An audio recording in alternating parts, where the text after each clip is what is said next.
Juliana Matos e hoje irei gravar a resenha de A Esperança.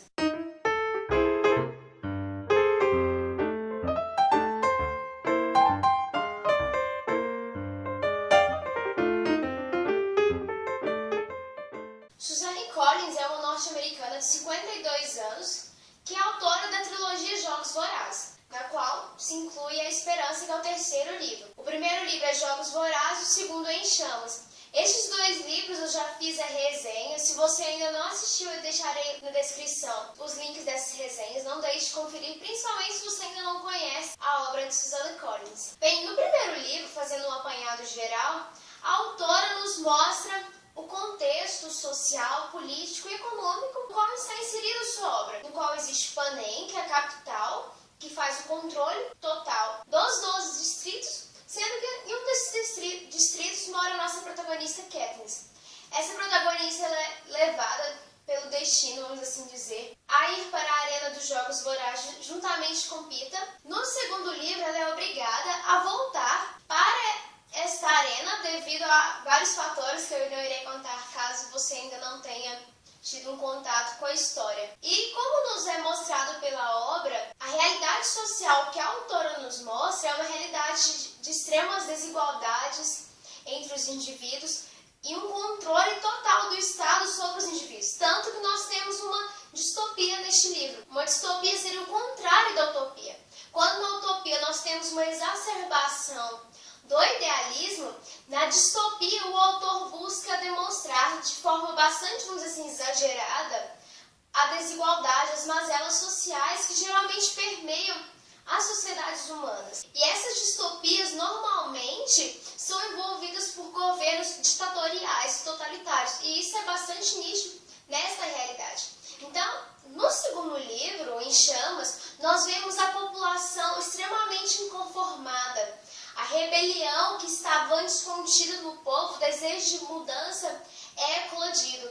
E no terceiro livro, A Esperança, nós vemos a revolução realmente acontecendo.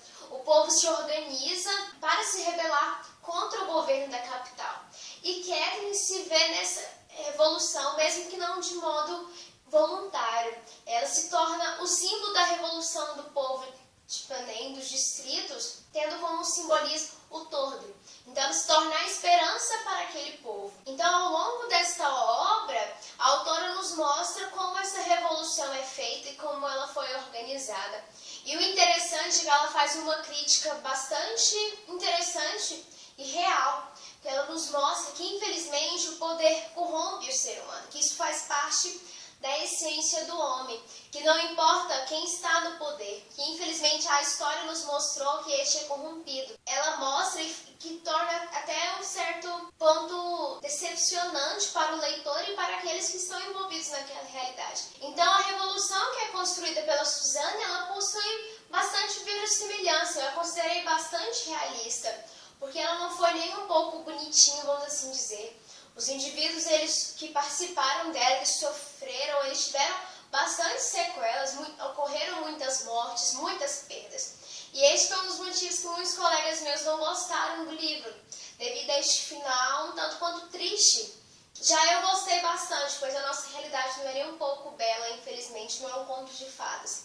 Então a autora não colocou um final de felizes para sempre nesta obra em questão. Como esse poder da capital ele está em processo de desconstrução, nos é mostrado alguns fatos dos bastidores dos Jogos Vorazes, como, por exemplo, as sequelas que ficaram nos indivíduos, as marcas que ficaram nessas pessoas que participaram dos Jogos Vorazes.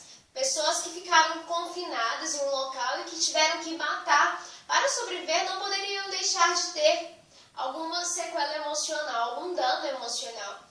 E ela ter mostrado isso, algo que foi mostrado de forma obscura nas outras obras, foi bastante interessante. É nos mostrado, então, a exploração sexual que também era feita pela capital. Porque antes nós tínhamos apenas uma exploração econômica, política, já que os distritos supriam a capital. Mas ela nos mostra que existia uma exploração sexual e a forma como ela mostrou, eu gostei também. A autora de Panem nos mostra, então, o que pode ser ocasionado quando o ser humano luta uns com os outros e o que o ser humano faz pelo poder. E ela tem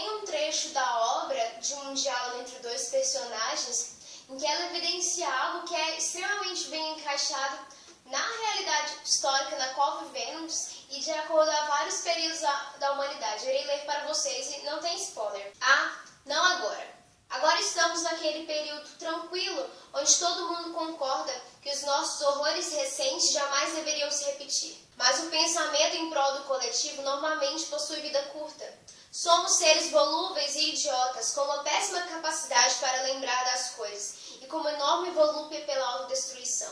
Quando eu li este trecho, eu me lembrei na hora do Holocausto ocorrido na Segunda Guerra Mundial e também da Primeira Guerra Mundial. Quando aconteceu a Primeira Guerra Mundial, ocorreram muitas mortes, obviamente, e a humanidade ficou com aquele sentimento de que jamais gostaria de ter uma guerra daquela magnitude, tanto que foi criada a Liga das Nações. Entretanto, alguns anos depois, nós tivemos a Segunda Guerra Mundial, que foi extremamente mais maléfica para a humanidade, tanto que a Liga das Nações, por ter falhado, foi transformada, vamos assim dizer, na ONU, que mesmo hoje, infelizmente, não consegue conter os conflitos existentes. Apesar de possuir uma atuação extremamente relevante, nós não podemos desconsiderar as ações sociais, mas infelizmente os holocaustos ainda acontecem, sacrifícios humanos ainda acontecem, e muitas vezes nós fechamos os olhos para isso. Então aquele sentimento de coletividade, de humanidade, de direitos humanos que surgiu na Segunda Guerra Mundial, esse amor pelo coletivo, atualmente está mais na formalidade do que no plano material. Outra questão que também nos é desvendada, mas que eu não irei dizer de todo para vocês, é o significado do nome da capital, Panem. O interessante é que quando eu li o primeiro livro, a teoria, vamos assim dizer, a denominação que gerou o nome de Panem me veio à cabeça, mas em nenhum momento eu associei com o nome da capital, que é bastante interessante. Quando você ler o terceiro livro, você verá que foi uma escolha bastante feliz da autora. Bem, esses foram os pontos mais interessantes para mim presente nesta obra. Apesar disso, a obra não me tocou bastante como eu fui do primeiro livro. Definitivamente, o primeiro livro é o meu preferido. Vem posteriormente A Esperança. Em Chamas é o que eu menos gosto da trilogia. Apesar de que a maioria das pessoas que eu conheço não gostaram de como a autora fez, mas eu gostei. Eu acredito que ela foi feliz nas suas escolhas. Ela soube construir bem o final de sua história. E como eu disse, por não ter um final de feliz para sempre, foi o que me fez gostar tanto do final, mas não pode ser listado nos meus livros preferidos. Por conta disso, eu irei dar 3 estrelas para A Esperança. E se você gostou da obra, meu exemplar, assim como o restante da trilogia, é da Rocco. São livros muito bonitos e bem feitos, vem dentro de um box que também é maravilhoso. E é um livro muito bonito, as letras e o desenho são em alto relevo.